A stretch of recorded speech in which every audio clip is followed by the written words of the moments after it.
이단들이 굉장히 많아졌어요. 많아져가지고.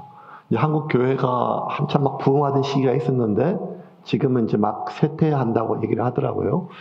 그런데도 불구하고 지금 이렇게 막 부흥하는 교회들은 거의가 다, 이단 교회, 뭐 신천지나 아니면 안상홍 뭐 이런 관련된, 그래서 그런 이단들일수록 이렇게 뭐 기존 교회 같지 않고 교회를, 가정을 좀 깨뜨리고 또 사회적으로 문제가 많죠. 그래서 이제 이단들에 대해서 좀 경각심이 있는데, 아무래도 기존 교회들이 경각심을 참 많이 갖고 또 믿음이 약한 성도들이 많이 이렇게 좀 현혹되기 때문에 그런 이단들에 대해서 목사님들이 좀 민감한 편입니다. 근데 이제 어디 어떤 목사님이 자기 동네에, 신천지들은 이제 또 이렇게 숨어서 복음방도 하고 이러지만 안상홍 하나님의 교회 뭐 장기자를 하나님 어머니 이렇게 하고 하는데, 그게 아주 대놓고 교회를 하거든요. 기독교 뭐 복음 성교회인가 뭐 이렇게 해가지고, 그래서 그게 동네에 들어왔어요.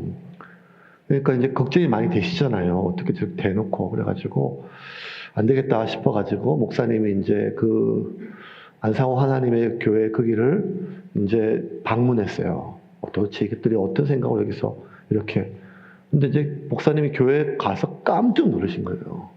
교회 정문에 경고문이 딱 붙어 있는 거예요. 그걸 읽고 목사님 너무 깜짝 놀랐어요. 그 경고문에 뭐라고 적혀 있는가 하면 신천지 출입 금지 이렇게. 그래서 목사님이 신천지가 제일 세구나. 여기 하나님의 교회에서조차 신천지를 신천지 제일 세다. 그러니까 우리가 뭐 이렇게 뭐 바이러스 중에서 제일 센 게 있잖아요. 그런 것처럼 이거 대단하다. 그래서 이제 이렇게 돌아갔다는 우스갯소리로 좀 들었는데, 그냥 우리가 봤을 때 그놈이 그놈이잖아요. 그놈이 그놈인데 무슨 또 뭐 묻은 놈이 뭐 묻은 놈 남에 흐른다고? 뭐 지들끼리 뭘 또 이단으로 진짜. 그러니까 너무 웃긴 거예요. 안상홍 거기서 신천지 왜 이단 출입 금지 이렇게 하는 거에 대해서 다 똑같은 놈들이 뭐 그러냐. 그렇죠.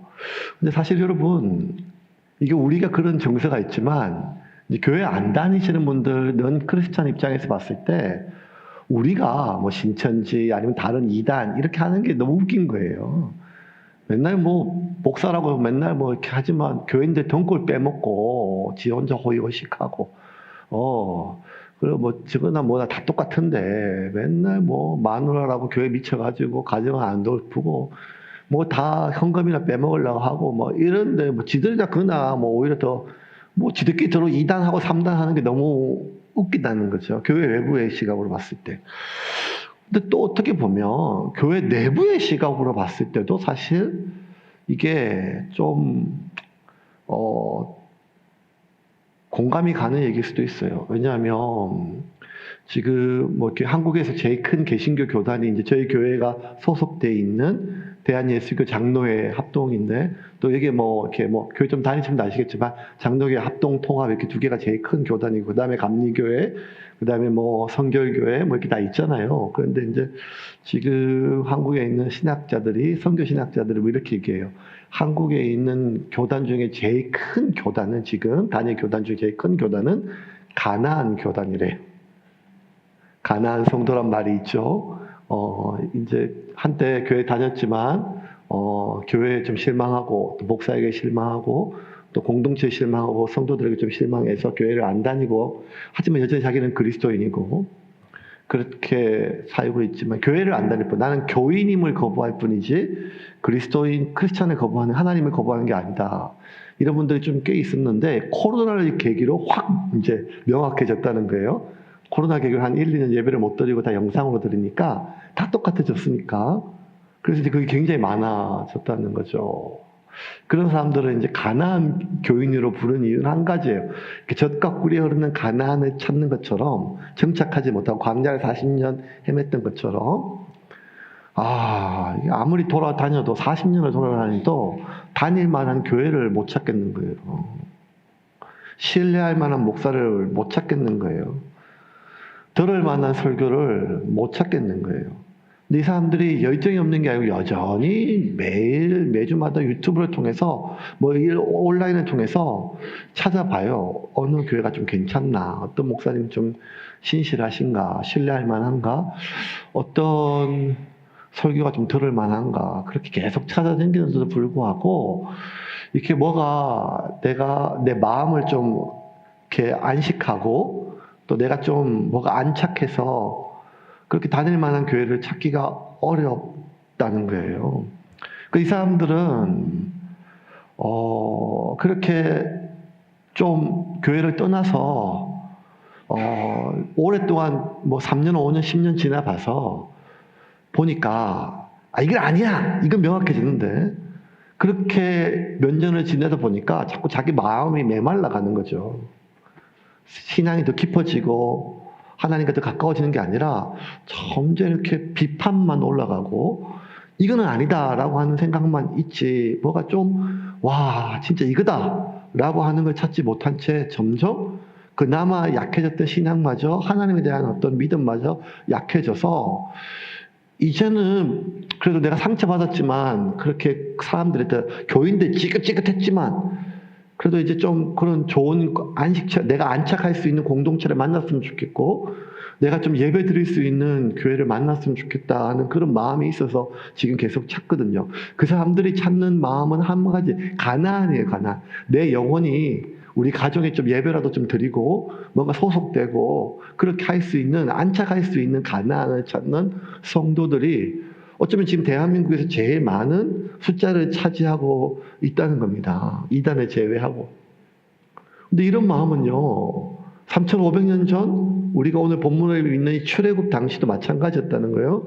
모세가 이집트에서 종살이하고 있는 히브리 민족들을 데려와서 지금 팔레스타인 지역 가나안 땅으로 들어가기 전에 꼭 40년의 여정이 지금 이 우리가 계속 몇 년째 보고 있는 이 책의 배경이잖아요.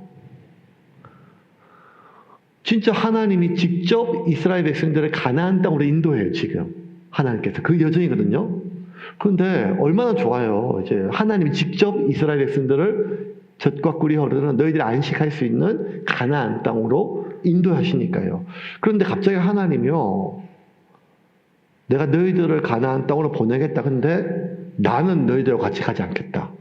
이런 충격적인 선언을 하세요. 그게 오늘 본문 33장 1절 3절 같이 읽겠습니다. 여호와께서 모세에게 이르시되 너는 내가 애굽 땅에서 인도하여 낸 백성과 함께 여기를 떠나서 내가 아브라함과 이삭과 야곱에게 맹세하여 내 자손에게 주기로 한 그 땅으로 올라가라. 내가 사자를 너보다 앞서 보내어 가나안 사람과 아모리 사람과 헷 사람과 브리스 사람과 히위 사람과 여부스 사람을 쫓아내고 너희를 젖과 꿀이 흐르는 땅에 이르게 하려니와 나는 너희와 함께 올라가지 아니하리니 너희는 목이 곧은 백성인즉 내가 길에서 너희를 진멸할까 염려함이니라 하시니. 난 안 가겠다는 거예요. 이게 어떤 의미입니까? 너무 이제 백성들이 충격적이지 않겠어요? 그러니까 예를 들면 뭐 비견할 뿐 아니지만 이제 교회가 이제 개척해서 한 9년, 10년째 돼 가는데 아직 우리가 건물이 없잖아요. 그래서 이제 뭐 만약에 언젠가 아니면 뭐 아닐 수도 있지만 막 한 20년 뒤, 30년 뒤 고생해서 조금씩 모아가지고 어떤 자그마한 교회를 우리가 지었어요. 그 이제 내일이면 이제 그 교회를 이제 우리가 우리 교회로 이제 입당을 해요. 근데 갑자기 제가 마지막 설교에서 여러분 다 그 교회에 가서 이제 예배 드리십시오. 저는 안 가겠습니다. 하면 교인들이 좋아하겠나? 아싸! 교회도 새 교회, 목사도 새 교회, 뭐 이럴 수도 있겠죠. 하지만 지금 같아서 마음속에, 그거는 아니지 않겠어요. 근데 하나님이 직접 그렇게 40년 동안 같이 광야에 있다가 이제 그 가나안 땅에 들어가려고 하는데 너들은 가라, 나는 안 가겠다 하는 말에 이스라엘 백성들이 얼마나 충격을 받았는지 몰라요. 왜 안 가신다 할까요? 사실 이스라엘 백성들이 그렇게 순종적이거나 아니면 그렇게 좀 괜찮은 민족은 아니었음을 우리가 성경을 통해서 알 수 있거든요. 계속 원망하고 불평하고 막 계속 그랬잖아요. 그래서 그래도 하나님께서 어떤 징벌을 내리신 적은 있었지만 난 너들하고 같이 안 간다 이런 말씀하신 적 한 번도 없으시거든요. 하나님이 뭔가 이렇게 겁을 주고 음포 놓는 그럴 수 있는 분이 아니시잖아요. 하나님의 말씀은. 왜 그랬을까요? 도대체 어떤 잘못을 저질러서 우리가 잘 아는 것처럼 금송아지 사건이에요. 32장 35절 같이 읽겠습니다. 여호와께서 백성을 치시니 이는 그들이 아론이 만든 바 그 송아지를 만들었음이더라. 금송아지, 모세가 이제 시내산에서 하나님 혼자 독대하고 있는데 한참 있다가 안 내려오니까 모세가 죽은 줄 알고 이 사람들이 이제 뭔가 겁이 나서 이렇게 금송아지를 만들고 하나님이다 하고 막 경배하고 예배하고 난리친 일이 있었어요. 그 사건 때문에 이제 하나님께서 그렇게 하셨어요. 그러면 왜 이스라엘 백성들은 금송아지를 만들었을까요? 아니 왜 하나님이 있는데? 우리가 또 아는 것처럼 모세가 안 내려와서 그렇잖아요. 모세가 죽은 줄 알고 겁이 나서. 32장 1절입니다. 같이 읽겠습니다. 백성이 모세가 산에서 내려옴이 더딤을 보고 모여 백성이 아론에게 이르러 말하되 일어나라 우리를 위하여 우리를 인도할 신을 만들라. 이 모세 곧 우리를 애굽 땅에서 인도하여 낸 사람은 어찌 되었는지 알지 못함이니라. 자, 오늘 설교 제목이 가나안이잖아요. 도대체 이스라엘 백성들의 가나안은 무엇이고 오늘 우리에게 가나안은 무엇인가, 이게 오늘 설교 요지거든요. 그런데 왜 하나님이 같이 가지 않는다고 하는 이 엄청난 어떤 선언 속에서 왜 그들이 만드는 금송아지가 어떤 의미인가? 금송아지가 왜 그토록 하나님께 중요했는가? 이 민족과 내가 이제는 영원히 헤어지겠다라고 할 정도로. 금송아지는 이스라엘 백성들에게 가나안이었어요. 뭘 상징하는가 하면 그들의 욕망, 그들의 고통을 잠재울 수 있는 어떤 진통제 같은 역할입니다. 이스라엘 백성들은 지금 대놓고 하나님을 거절한 게 아니에요. 하나님을 배신한 것도 아니에요. 마치 오늘 아침에 일어나서 교회 오기 전에 1년 내내 교회 가서 기도했는데 여전히 대학도 떨어지고 사업도 잘 안 되고 안 되겠다. 오늘부터는 교회 가지 말고 그 옆에 있는 양산 통도사 가자. 이렇게 해가지고 그렇게 종교를 바꿨다. 아니면 이렇게 하나님부터 이렇게 부처님으로 바꿨다. 예수님에서 이런 게 아니거든요. 이들은 여전히 하나님을 믿고 있고 하나님을 섬기고 있었어요. 그런데 그냥 작은 욕망들이 뭉쳐가지고 무서운 죄악이 된 거예요. 어떤 욕망이었는가 하면 하나님은 보이지 않고 눈에 보이는 무언가 자신들이 만질 수 있고 손으로 볼 수 있고 안심될 수 있는 그런 하나님을 대체할 수 있는, 하나님을 상징할 수 있는 무언가를 손에 쥐고 싶었던 마음이거든요. 백성들은 지금 불안해서 그래요. 불안해서. 그러니까 지금 불확실성이에요. 왜냐하면 모세라고 하는 한 사람 말을 믿고 평생 살았던 모든 삶의 터전을 버리고 여기까지 왔단 말이에요. 그죠? 근데 이 사람이 안 보여요. 아니 집도 절도 없고 아무것도 없는데 진짜 이 사람 하나만 믿고 내가 반대하는, 친정에서 반대하고 그냥 저를 그냥 보직에서 판다 이런 말 듣고도 그냥 이 남자하고 결혼했거든요. 근데 어느 날 산에 가서 이 남자가 한 달 동안 안 와요. 이러면 내가 모든 걸 걸고 왔는데 이 사람이 안 오니까 얼마나 불안하겠어요. 그런 것처럼 모세 하나 믿고 여기까지 왔는데 모세가 여기 잠시 있어. 내가 하나님 좀 만나고 올게 하고 시내산에 올라갔어요. 근데 그 하나님 굉장히 두려워요. 천둥 번개치고 하나님 그 근처만 가도 죽는다고 하나님 못 오게 했어요. 그랬더니 하나님이 있는 산에 올라갔던 모세가 천둥 번개는 계속 치고 그냥 무서운 하나님 저 계신 것 같은데 모세가 몇 날 며칠 한 달 가까이 안 내려오니까 40일 넘도록 뭐라 생각하는가? 모세 죽었다고 생각하겠죠. 그러니까 불안한 거예요. 이제 우리 어떡하냐? 누가 우리 길을 인도하나? 이 사막에서. 앞으로 어떻게 되냐? 아무도 모르는 거죠. 누가 대답할 수 있어요? 앞으로 어떻게 될지를요. 누가 알아요? 앞으로 어떻게 될지를요. 방향도 못 잡아요. 이제 어떻게 해야 돼? 그러면 이제 어떻게 되냐? 앞으로 어떻게 될지 모르는데 이제 어떻게 할지를 어떻게 알아요? 그러니까 너무 불안하거든요. 너무 불안해요. 여러분, 우리가 왜 지금 이렇게 불안해요? 우리가 왜 이렇게 불안해요? 노후가 불안하고 가난이 불안하고 여러 가지 삶이 불안하죠. 그건 현재 우리가 굉장히 비참한 삶을 살고 있기 때문이 아니라 미래가 불확실해서 그래요. 여러분, 우리가 아는 사람 알고 모르는 사람 모르겠지만 작년부터 일본보다 GNP가 높거든, GDP가. 일본보다 훨씬 잘 살아요, 지금. 훨씬까지는 아니지만 훨씬 더. 개인 소득에 비하면 굉장히 잘 살아졌어요.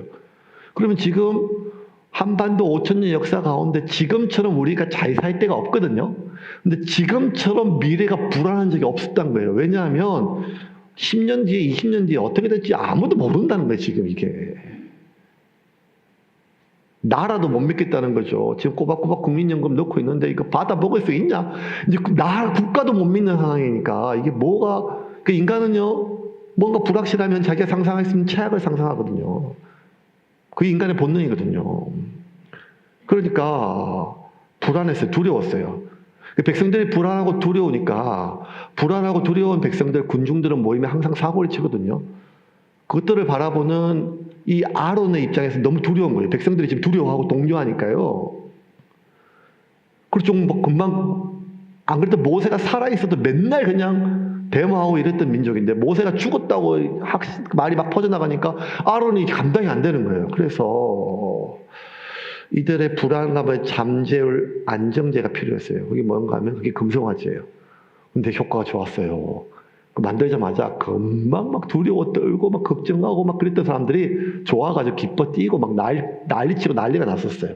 32장 6절입니다. 같이 읽겠습니다. 이튿날에 그들이 일찍이 일어나 번제를 드리며 화목제를 드리고 백성이 앉아서 먹고 마시며 일어나서 뛰놀더라. 이튿날 그들이 일찍이 일어나 번제를 드리며 화목제를 드리고 백성이 앉아서 먹고 마시며 일어나서 뛰놀더라. 예. 여러분 소리가 조금 울리죠? 예. 예. 너무 민감하게 하지 마세요. 이게 싸구려라서 그래야지. 저희는 비주얼 교회라서 설교가 제일 이게 안 좋아요. 그래서 싱어 이거는 100만 원짜리 막 쓰는데 이거 10몇만 밖에 안 돼가지고 제가 이렇게 검소한 목사랍니다. 그러니까 예. 나중에 형편되면 좋은 걸 바꿀게요. 근데 백성들이 이걸 보고 막 들고 뛰는 거예요. 뛰놀고 어떻게 이렇게 할 수 있을까요? 달라진 게 뭐예요? 금송아지 하나밖에 없어요. 여전히 상황이 광야예요. 지금 사막이에요. 앞으로 어떻게 할지 아무것도 몰라요.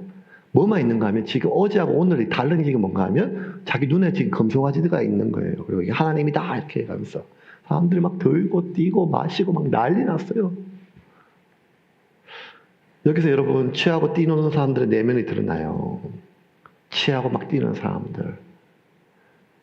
여러분 인류의 역사를 살펴보면 인간이 누리는 쾌락이요 그렇게 엄청나게 발전이 거의 없어요.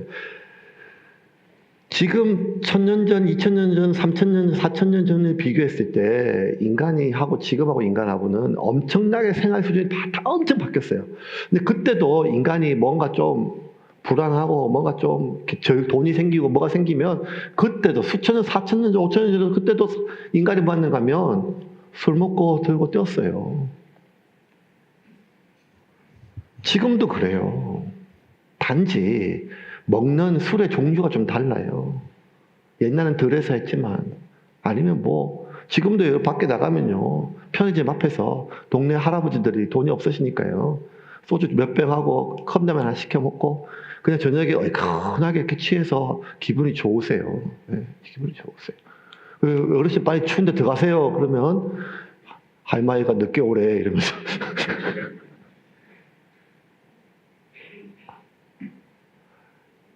아니면 저 강남에 수천만 원짜리 뭐들은 뭐 우리 뭐 알지도 못하지 그 룸서랑에서 수백만 원 술을 마시고 뭐 이런 사람들 그 마시는 술의 종류나 공간의 차이지 막 들고 뛰는 거죠. 젊음의 열정하면 뭐 클럽에서 애들 막 뛰고 좀 뭐 그냥 뭐 좀 나이 되면 관광 클럽에서 막 이렇게 뛰고 그것도 안 되면 콜라텍에서 막 뛰고 또 어르신들도 하고 뭐 이게 뭐 전부 다 그게 관광 버스든 뭐든 어디든지 간에 지금 보면 여러분 거의 다 비슷해. 들 게 없어요. 그냥 막 들고 뛰는 게 최고 좋은 거예요. 들고 뛰고 춤추는 거. 근데 맨정신에 들고 뛰기가 이게 어렵죠. 그러니까 약간 얼큰하게 맨정신에 너무 민망하니까 뭐라 좀 마시죠. 예. 근데 이제는 그 정도 알코올로 안 되니까요. 지금 우리가 지금 다 이렇게 실감이 안 나서 그렇지 서울 같은 데는 아니면 젊은이들 사이에는요 값싼 마약이 너무 많이 퍼져가지고 이제 술 먹어도 안 된다는 거예요. 지금 더 취해야 된다는 거예요. 그래야 내가 막 들고 뛰는 것들. 그러면 그렇게 좋은가? 그렇게 좋은 거 아니란 말이에요. 그렇게 들고 뛰고 밤새 그렇게 격정적으로 들고 뛰고 춤추고 그 사람들이 술이 깼을 때 느끼는 그 공허함. 또 내가 오늘 출근해야 되고 내가 살아야 될 삶의 현실은 너무 답답하고 불안하고 또 서글프고 어렵다는 거예요. 그럼 이제 여기서 우리가 좀 알 수 있어요. 막 그렇게 좋아가지고 막 마시고 흥청망청 하는 것들이 그게 너무 좋아 죽겠어가 아니라 사실은 내면의 고통이에요, 고통. 너무너무 힘드니까요. 불안하니까요. 외로우니까요. 사는 게 의미가 없으니까요. 그들은 즐기고 싶은 게 아니고요. 고통을 좀 잊고 싶은 거예요. 왜 자꾸 취하는가 하면 맨정신으로 못 살겠어요. 이런 얘기 들으면서. 맨정신으로 못 살겠어요. 이런 취급 내가 당하면서. 맑은 정신이 오히려 더 어려워요. 사실 여러분, 현재 내가 나로 하여금 고통스럽게 만든 상황이 있잖아요. 그런 관계가 있고. 그러면 어떻게 되는가 하면 정신을 더 바짝 차리고 맑은 정신으로 그 상황을 해결해야 돼요. 측면에서. 그 관계를 해결해야 돼요. 근데 사람은요, 맑은 정신을 차려서 그 상황을 해결하기보다 오히려 정신이 더 혼미한 채 지금 내가 느끼는 이 고통을 좀 멈추기를 바라요. 그래서 전 세계에서 제일 많이 팔리는 약이요. 전 세계에서 가장 인류 역사상 효과가 없는 약이래요. 그게 뭔가 하면 타이레놀이래요. 아니면 이보르펜 계열의 진통제. 진통제는 말 그대로 어떤 병도 못 고쳐요. 단지 어떤 병이든지 주는 그 통증을 얼마 동안 멈추는 것 뿐이죠. 말 그대로 병은 못 고쳐요. 그런데도 많은 사람들이 약이라는 걸로 먹어요. 왜? 나는 이렇게 아픈 이빨을 치료하기보다는 오늘 밤에 이게 안 아팠으면 좋겠다고 하는 진통제를 먹는 거죠. 진통제를 먹는다고 이빨이 치료되지 않거든요. 사람은 엄청 똑똑하고 삶의 본질에 대해서 우리가 무언가를 비판할 때 굉장히 날카로워요. 나라가 이래서는 안 돼. 아니 저렇게 살아서는 안 돼. 종교가, 정치가, 사회가 얼마나 날카로워요. 근데 정작 내 자신의 삶의 이 부조리를 대할 때는요, 굉장히 단순해져요. 뭔가 하면 문제를 해결하기보다는 지금 너무 이 고통스러운 걸 좀 멈추고 싶은 게 너무 커요. 그 진통제를 아론이 잘 만들어 줬어요. 누구도 적극적으로 하나님을 대항하지 않았어요. 그냥 자발적 건부채를 모아서 녹였더니 이 금송아지가 나왔어요. 금송아지는 자기들이 상상할 수 있는 가장 귀한 형상이에요. 마치 우리가 금목걸이 하나, 십자가 하나 목걸이 만들듯이 그들은 송아지를 만들었고, 이제 이 하나님이, 눈에 보이는 이 하나님이 우리를, 송아지 신이란 게 아니라 그냥 그들 하나님의 상징물이에요. 이 하나님이 우리를, 모세가 안 보이니까, 하나님 눈에 안 보이시니까 눈에 보이는 하나님의 대체할 수 있는 무언가가 필요했던 거죠. 그래서 금송아지를 만들었어요. 32장 2절부터 4절입니다. 같이 읽겠습니다. 아론이 그들에게 이르되 너희의 아내와 자녀의 귀에서 금고리를 빼어 내게로 가져오라. 모든 백성이 그 귀에서 금고리를 빼어 아론에게로 가져가매 아론이 그들의 손에서 금고리를 받아 부어서 조각칼로 새겨 송아지 형상을 만드니 그들이 말하되 이스라엘아 이는 너희를 애굽 땅에서 인도하여 낸 너희의 신이로다 하는지라. 그게 만들었어요. 근데 그 앞에서 보면 그걸 아무도 역겨운 사람이 없었어요. 그게 이상하거든. 지금 우리 정서로 봤을 때는요. 아니 송아지를 만들어 그 앞에 하나님이다 하고 이렇게 하기가 어떻게 얼마나 이렇게 생각을 해보세요. 지금 뒤에 십자가도 없는데 다음 주에 여기서 돼지 대가리를 하나 제가 만들어 놓고 자 하나님입니다 하고 예배드립시다 하면 이게 얼마나 우스꽝스러워요. 이게 정서적으로 어렵거든요. 몇 해 전인가 제가 이제 명절 때 이렇게 갔는데 우연히 그 성당에서 명절 때 드리는 미사를 한번 본 경험이 있었어요. 기회가. 근데 깜짝 놀랐어요. 뭘 하는가 하면 이렇게 뭐 개신교가 다르다 할지라도 좀 뭐 또 어떤 사람 비슷한 계열로 보는 사람도 있잖아. 그러니까 완전히 다르진 뭐 이렇게 불교처럼 다르진 않으니까 그래도 우리하고 좀 비슷하게 싶었는데 아니 명절 때 되니까 그 성당 제일 앞에 제단이라 그러는 제단 앞에 상을 이렇게 차려놓고 위패에 죽은 조상들의 이름을 다 적어놓고 그 상을 차려요. 음식하고 과일하고 넣고 그 합동 유령제처럼 그렇게 돌아가신 분들을 이렇게 천국으로 인도한다는 것. 신학적으로, 교리적으로 뭐 나중에 뭐 설명하고 이게 연옥 교리하고 뭐 이런 거 나중에 듣긴 들어서 내가 뭐 동의할 수는 없지만 무슨 의미인지는 이해는 했었어요. 근데 아무리 내가 이해가 됐다 할지라도 역사적으로, 신학적으로 뭐 해도 정서적으로 확 거부감이 드는 거예요. 왜냐하면 이게 뭐지?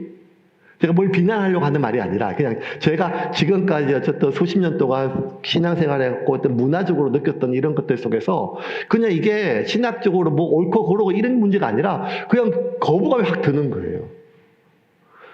우리 안에 그런 게 있거든요. 그러면 히브리 백성들이 태어나서 처음부터 끝까지 하나님의 이름을 달고 살고 평생은 하나님. 그런데 그 하나님을 하면서 어떤 그게 아무리 신성한 형상이라 할지라도 이게 우리를 인도하는 하나님이다라고 했을 때 그거에 대해서 거부감을 느껴지는 사람이 아무도 없다는 게 너무 웃기잖아요. 단 한 명이 거부감을 느꼈어요. 누군가는 모세였어요. 모세가 그걸 보자마자 막 그냥 견딜 수 없는 거부감, 혐오감이 올라왔어요. 32장 18절과 19절입니다. 같이 읽겠습니다. 모세가 이르되 이는 승전가도 아니요 패하여 부르짖는 소리도 아니라 내가 듣기에는 노래하는 소리로다 하고 진에 가까이 이르러 그 송아지와 그 춤추는 것들을 보고 크게 노하여 손에서 그 판들을 산 아래로 던져 깨뜨리니라. 얼마나 모세가 지금 뭐 온몸으로 이렇게 머리가 아니라 몸으로 반응하는 거예요. 우리가 막 어떤 거 막 진짜 이상한 냄새 맡고 막 너무 역겨운 냄새 맡으면 구역질이 오나잖아요. 근데 그거는 몸이 반응하는 거잖아요. 무슨 머리가 아니라 온몸으로 있지. 이거 참 해로운 거다. 이렇게 할 정도로. 모세가 그걸 보는 순간 40일 동안 하나님이 직접 써준 십계명 돌판이거든요. 그걸 던져서 깨뜨렸어요. 이렇게 할 수가 없잖아요. 그게 얼마나 귀해요. 현존하는 지구에서 가장 귀한 거잖아요. 하나님 이 세상 우주를 창조하실 때도 말씀으로 창조하셨는데 그 십계명을 직접 하나님께서 써주셨단 말이에요. 이거 얼마나 귀한 거예요. 근데 그거를 그냥 돌판에 던졌어. 이거는 막 머리로 이런 게 아니라 그냥 너무 그 금송아지 자체가 감당할 수 없는 혐오감과 거부감 속에서 모세가 반응한 거예요. 왜요? 모세는 하나님 만났잖아요. 모든 아론이요 막 설명을 해요. 백성들을 얘기를 해요. 아니 이방신이 아니라 바알신이 아니고 아세라신이 아니라 이거 하나님이라니까. 우리 하나님을 상징하는 거예요. 하나님 아무리 설명해도 안 돼요. 왜냐하면 모세는 하나님을 만났잖아요. 하나님 이야기했잖아요. 하나님을 경험했잖아요. 진짜를 만난 사람은요, 가짜를 아무리 정교하게 만들어도 가짜가 이게 몸에서 토해낸다는 거예요. 제가 한참 이렇게 낚시할 때, 이제 낚시해가 저녁에 고기 잡아오면 이제 청년들 먹이고 이랬을 때, 회도 좋아했어요. 회도 좋아했는데, 청년들이 뭘 또 좋아했는가 하면 그 참돔 같은 걸로, 회 뜨고 남은 참돔 먹기, 머리 이런 걸로 이제 집사람이 지리를 끓였어요, 지리. 여러분 음식 좀 해본 바 알겠지만 매운탕은 조금 이렇게 뭐 신선도가 떨어져도 양념 잘하면 맛이 나지만 지리는 진짜 재료가 신선해야 되거든요. 그러니까 금방 잡았던 참돔을 그냥 큰 거 대가리 이런 거 몇 개 넣고 지리를 끓이면 그게 막 집사람이 그렇게 대장금도 아닌데 그래서 청년 너무 좋아했어요. 그러면서 막 애들이 주일날 제 설교 듣고는 그 다음 주에 안 오는 애들이 많았는데 그 지리를 먹고는 다음 주에 또 오겠다 하고 이러니까 그때는 그게 뭐 어쨌든 열심히 그때 막 낚시해가지고 청년들 먹였는데 신기한 걸 그때 발견했어요. 그렇게 이제 청년들 간사들하고 먹고 지리하고 다 회도 다 먹고 지리 먹으면 이제 나중에 직장 때 늦게 오는 간사들이 있잖아요. 그러면 거기서 회는 없고 그 지리를 다시 데워서 먹거든요. 그럼 지리 다시 데워지면 막 맛있다고 먹어요. 진짜 시원하다고 맛있다고 하고 먹고. 그 저도 이제 그냥 다시 속이 추출해졌으니까 입을 대거든요. 근데 비려요. 신기한 거였어요. 한번 데운 지리가 방금 전에 그렇게 맛있게 먹었는데 비리더라고요. 좀 비리다. 근데 여러분 신기한 게 뭔가 하면 그 데웠던 지리를 처음 먹는 친구들은 그게 안 비린데 처음에 첫 번째 지리를 먹었던 친구들은 다 그게 비린 맛이 나는 모양이에요. 여러분 입이 이렇게 요사스럽습니다. 이게 보통이 요사스러운 게 아니에요. 입이 혀가. 한 번 확장된 정신세계는 이전으로 돌아갈 수 없는 것처럼 여러분 한 번 맛을 보면 조금만 뭐가 달라도 비리다는 거예요. 몸에서 반응하거든요. 감별사는 가짜를 공부하는 게 아니라 진짜를 맛본 사람은 가짜가 이게 힘들어요.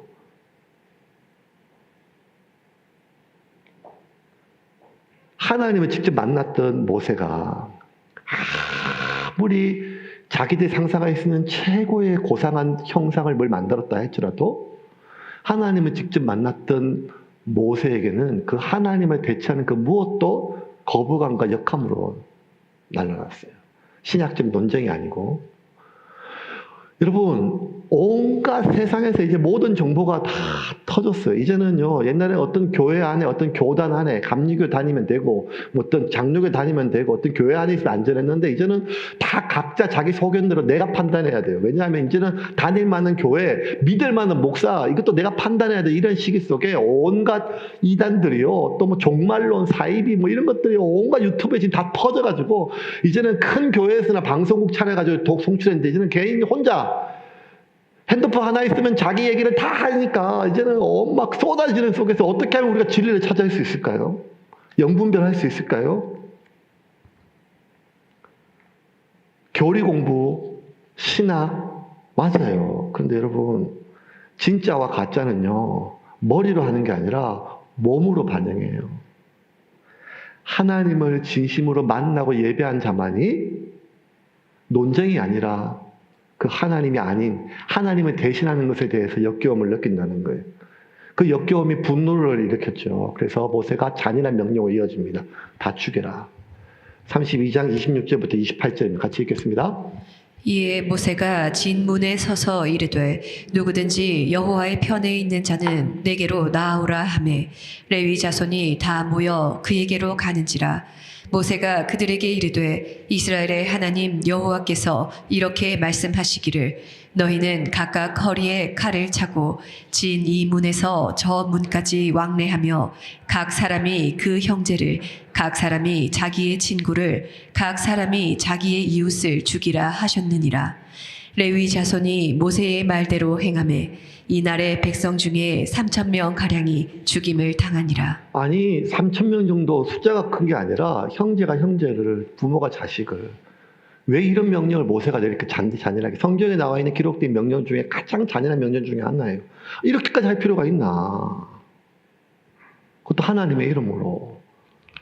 이게 이해될 수 없죠. 왜냐하면 지금 눈앞에 펼쳐진 그 죄악에 대한 역겨움이 느껴지지 않으면 분노까지가 가지 않습니다. 모세 이렇게 하는 이유는 하나밖에 없어요. 이게 뭔가 하면 질병이라는 거예요. 이거 역병이라는 거예요. 이거 퍼지면 온 이스라엘 전체가 다 죽을 수 있다는 거예요. 당뇨병 걸리면 면역이 약해져가지고 이렇게 발가락 이런 데 썩잖아요. 그러면 괴사되기 시작하면 다리 자르고 손 자르고 이런 경우가 있거든요. 의사가 이거 다리 절단해야 합니다 하면 환자가 기겁을 해요. 지금 좀 썩어가는 데는 지금 발가락 조금인데 이 발가락 끝에 이거 조금 자르고 이건 괜찮지만 발을 왜 자르냐, 다리를 왜 자르냐, 미쳤냐 막 하지만 의사는 알거든요. 그대로 놔두면 이게 발가락 발이 문제가 아니라 폐혈증이 되면 다 죽는다는 거예요. 살기 위해서는 잘라내야 된다는 거예요. 의사는 아는 거죠. 이게 얼마나 위험한 걸 아니까. 모세가 볼 때 이 역병처럼 하나님을 대신해서 하나님처럼 믿고 따르는, 하나님을 대체하는 것들은 이거는요 가장 위험한 거예요. 왜냐하면 하나님께서 이스라엘 전체를 다 썰어버리시려고 마음먹으셨거든요. 32장 8절부터 10절입니다. 같이 읽겠습니다.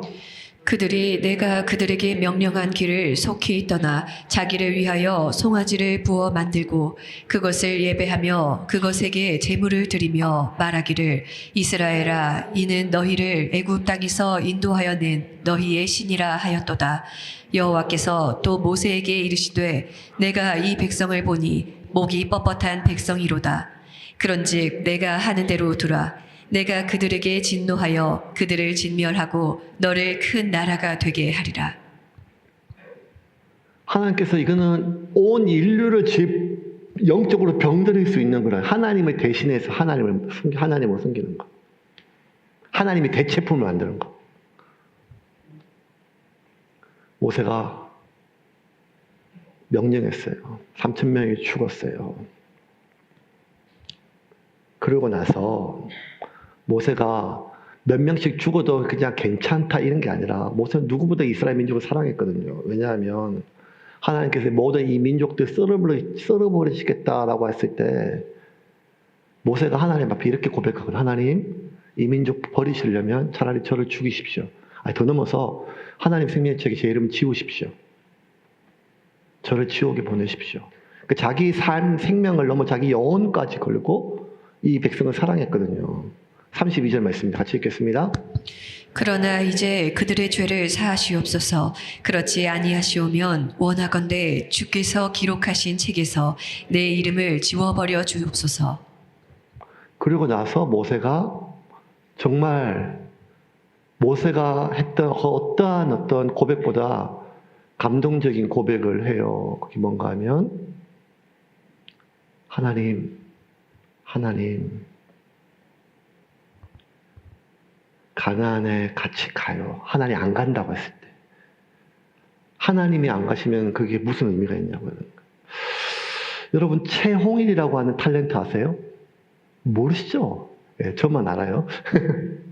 아니 저도 잘 모르는데 어떤 2024년인가 이렇게 OTT에 나왔던 어떤 드라마 카지노라고 하는 드라마에 나왔던 호구형이라고 하면 젊은 친구들 알아요 이렇게. 근데 그 분이 한 60, 올해 60이신데 이제 그 최민식 씨가 주연하는 어떤 드라마의 연속극에 나왔던 분인데 그 조연이에요 조연. 근데 60평생에 처음으로 한번 사람들이 이름으로 여러분도 모를 정도로 조금 알려졌어요.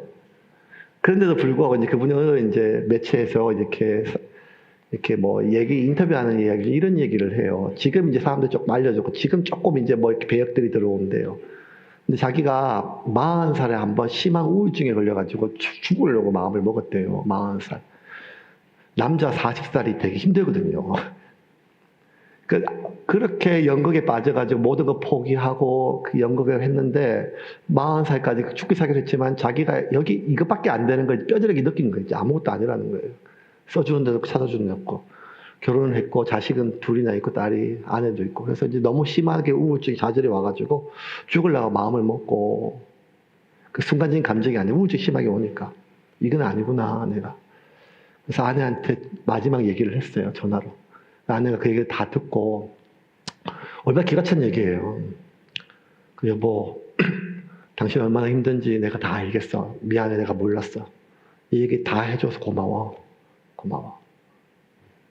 그런데 여보 만약 누가 당신한테 지금 300억을 줄 테니까 나하고 우리 지연이랑 서연이 이 두 딸 팔려고 하면 당신 그 300억 받고 나하고 이 두 딸 팔겠어? 그랬더니만 그 채용일 배우가 아니지 내가 어떻게 팔어? 그때 아내가 이렇게 얘기하더래요. 그러면 여보는 지금 300억을 가지고 있는 거야. 그러니까 괜찮아. 그냥 하고 싶은 거 계속해. 그 말 한마디에 다 날아가고 그가 다시 시작해서 20년 동안 계속 자기의 직업을 가졌대요. 보통은 이런 말 하기 어렵죠. 이 인간아 죽으려면 진작에 죽지 왜 나하고 결혼해가지고 애를 둘이나 싸질러 놓고 이게 니가나 너 같은 인간 진짜 너는 빨리 이게 말이 되냐 너 진짜 너는 죽는 것도 네 맘대로 못 죽어 인간아 이게 말이 돼 진짜 뭐 이렇게 하는 게 맞잖아요. 근데 그 아내가 누군지 모르겠지만 참 그 말이 너무 와닿았어요. 300억 줄 테니까 누가 아내랑 두 아이를 팔겠냐고. 저도 안 팔아요. 집사람하고 하민이 영진이 누가 300억 주면 팔겠냐 하면 안 팔아요. 320억 주면 팔겠어요.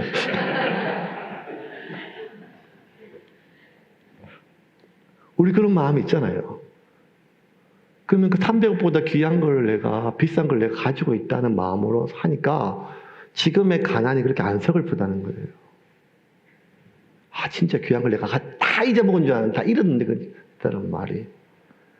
근데 바꿔 말해서 내가 성공하고 주연이 되고 사람들 박수 치고 아무리 해도 이 아내하고 이 두 딸이 가족이 없으면 그게 무슨 행복이냐 이 말인가 똑같은 거죠. 돈 때문에 사람을 죽이는 것도 지금이고 돈 때문에 타인의 목숨을 빼앗아서 장기를 팔고 이런 막 인간 이하의 짐승 같은 짓을 하는 것도 인간이지만 대다수의 사람들은 이런 마음을 가지고 있단 말이에요. 가족이, 그게 내가 사랑하는 이가 없으면 그게 무슨 행복이냐는 거예요. 이런 마음으로 모세가 하나님 앞에 얘기를 해요. 33장 15절 말씀을 읽고 말씀을 정리하겠습니다. 같이 읽겠습니다.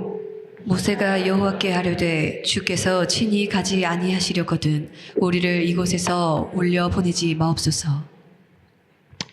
모세가 뭐라 얘기하는가 하면 하나님 안 돼요. 같이 가요.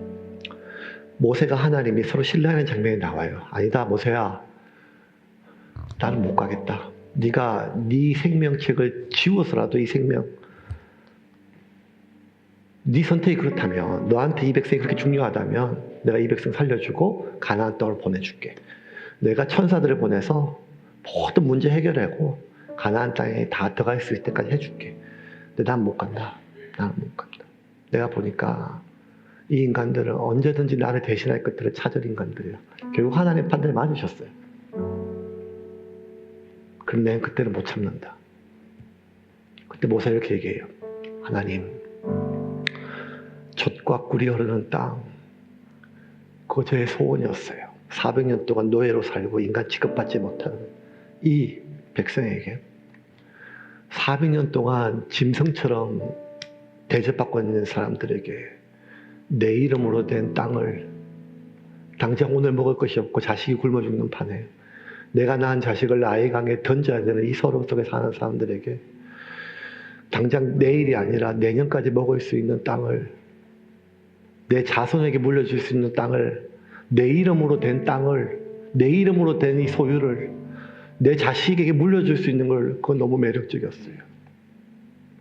온종일 일해봐야 물고기 2마리 먹고 살았었는데 젖과 꿀이 흐르는 그 가나안 땅은 우리에게 천국이고 생각만으로 우리가 지금 당하는 고통을 견딜 수 있게 만들었어요. 그런데 하나님, 가나안이 가나안 이유는 그 풍성함 때문이 아니라 하나님이 계셔서 가나안이잖아요. 하나님, 가나안이 가나안 이유는 내 이름으로 된 그 땅덩어리와 재산이 있어서 그 가나안이 아니라 그 땅에 하나님이 계셔서 하나님이 다스리셔서 가나안이잖아요. 그 땅에 아무리 젖과 꿀이 흐르고 풍성해도 하나님이 안 계시면 그게 애굽 땅과 다를 바가 뭐가 있어요. 하나님 같이 가요. 하나님 같이 가요. 하나님 같이 가요. 하나님 같이 가요. 제가 잘못했어요. 이게 모세의 고백이에요. 저는 이 모세의 고백이 진심으로 여겨져요. 왜냐하면 하나님께서 모든 이스라엘 백성들 가나안 땅에 들어갈 때 모세 보고 너는 안 돼, 여기까지야. 너 못 들어갔을 때 모세가 한 번도 원망하지 않고 불평하지 않았어요. 왜냐하면 모세는 가나안이 아니었고 그 젖과 꿀이 가나안이 아니었고 모세는 이미 하나님을 만났잖아요. 하나님을 경험했잖아요. 하나님 이야기하고 하나님 마음을 다 듣고 그분이 하나님이 어떤 분인지를 알게 됐고, 전체는 아니지만 그 하나님을 맛봤던 모세에게는요, 하나님이 가나안이었어요. 그러니까 가나안이 가나안 이유는 하나님 때문이지 젖과 꿀이 아니라는 거예요. 근데 이스라엘 백성들은요, 가나안 땅에 하나님 같이 안 가도 갈 수 있어요. 왜냐하면 그 땅에 젖과 꿀이 있으면요. 내 이름으로 내 자식에게 물려줄 수 있는 땅이 있으면.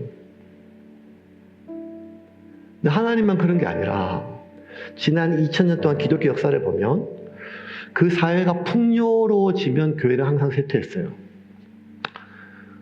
그게 사회학자들이나 문화인류학자들에 따라서 인간의 어떤 지식이 발달되고 계몽사회가 되면 그렇다 할 수 있지만 그건 뭐 계몽사회 18세기 이후의 일이고 1800년 동안 그 이전을 봤을 때 풍요롭게 되면 교회는 항상 쇠퇴했어요.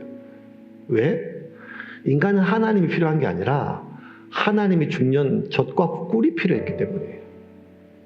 현재 내가 너무 나를 서글프게 만들고 불안하게 만들고 고통스럽게 만드는 이 고통을 완화해 줄 수 있는 진통제, 그게 성공이면 인정이면 성취면 안정감이든 그게 필요했지. 사실 그렇게 하나님.